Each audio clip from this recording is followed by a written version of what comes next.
today. I've been waiting for the moment for me to come out and talk to you guys. Look, this is the beginning of the ability for me to address and defend myself. We have an indictment. We have the information that the government wants to come after me on, and I'm going to comply. I've been complying throughout this entire process. I have no desire not to comply at this point. They've been gracious in there. Now I'm going to have to go and fight to defend myself. The reality is it's a witch hunt. Because it makes no sense that in 4 months, 5 months, I'm indicted. You have Joe Biden's entire family receiving deposits from nine family members receiving money from foreign destinations into their bank accounts.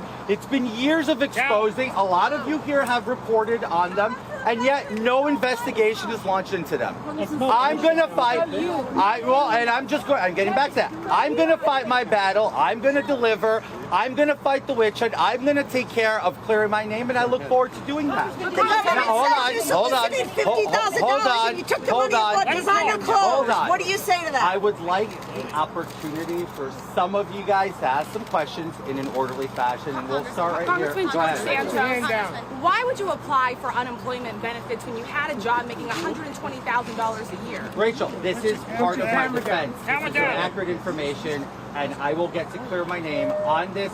During the pandemic, it wasn't very clear. I don't understand where the government's getting their information, but I will present my facts. Prosecutors say that you got over $20,000 in unemployment benefits, sir.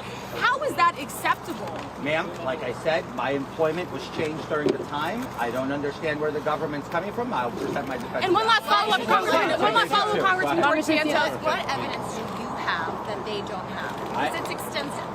I have plenty of evidence that we will now be sharing with the government in this case to make sure that I defend myself.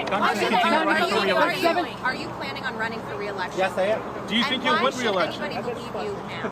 Well, like I said, I will prove myself innocent, and then we'll move from there. And the election is a very hard time away. Go ahead. I'm sorry for blocking the $750,000. They said you reported that wrongly. Do you have any comments on that? Well, like I said, I will be giving them delivering all the finances of my company. I'm delivering all my finances to them to dispel their accusation against me. And again, you will not resign. I will not resign. Congressman, did you do campaign donations and use that money to buy expensive suits? No, I did not. Do you think you'll win re-election? That's not up for me to know. Elections are very tricky, and it's up to the people. I trust them to decide what's best for them. Congressman, you've been lying in the past. What do you think will make people believe you this time around? Well, look, like I said, I've asked many times. I want to be judged by the work I do in the body, and I stay committed to that. Mr. Santos, are you headed to Washington now? Yes, I am. I have to go back and vote. Tomorrow we have one of the most consequential votes in this Congress, which is a border bill, and I'm very looking forward to being there to vote on it. What would you say to the speaker right now?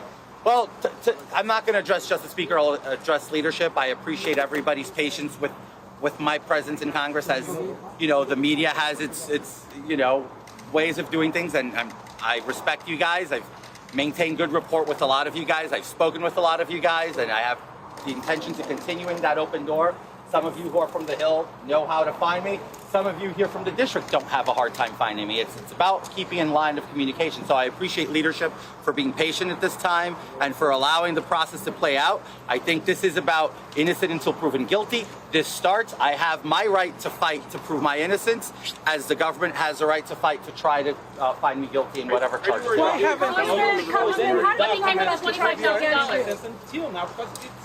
You're being accused for a long time. Well, because the media is not jury or judge, so I will present that to the jurors and to the judge in this courthouse. And to the Congress. Well, if Congress requests it, I will present it to them as well. So are you going to go to trial? You won't negotiate a plea? I'm feeling, look, it's hard. Look, just Yes, thank you. I'm addressing one of your colleagues here. I don't want to give the backup. So, as usual, Jody, I do my best to be a positive person. Life is already as bad as it gets. His lips are moving. So I'm fine. I'm good. I believe I'm innocent. How can you Congressman, yourself with so many investigations and accusations? Well, look, the way I look at it, I'll be a chairman of a committee in a couple of years if you just look at the standards of Congress. Look at the Senate. Congressman.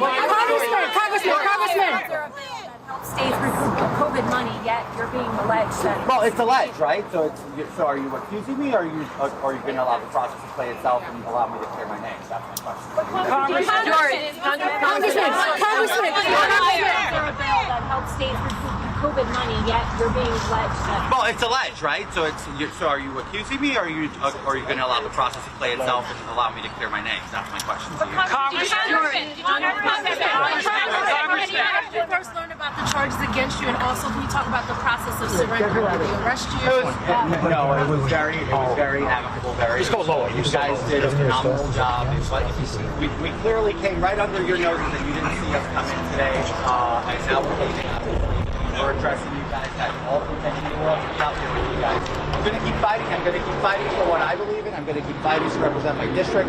I'm going to keep fighting to deliver results. And now I have to keep fighting to deliver, to defend my innocence. And I'm going to do that. And Governor Hochul today said you should resign and put your district out of its misery. Will you do that? Governor Hochul is entitled to her opinion. I don't represent her. She is not my constituent. So. I saw your face in court today. I saw your face in court today. I saw your face. You looked. Emma, stand. Go ahead. You looked pretty stressed. When I saw you sit down and the judge first started speaking, what was going through your mind? What are you feeling after being in court today? Well, when it's your first time in experiencing something of this nature, I think everybody would show some kind of stress, right? I quite frankly don't believe I was stressed. I did the best I could to just keep my composure. I was fine. But again, this has been an experience, for a book or something like that. So anyway, I appreciate you guys. I appreciate you guys. Here's what we'll do. I will, guys. I will. You see, that is information you'll never get, because that is the media's. Your intention is to go harass them and make their life miserable. You're not getting that. All right, have a good one. George, where's your husband?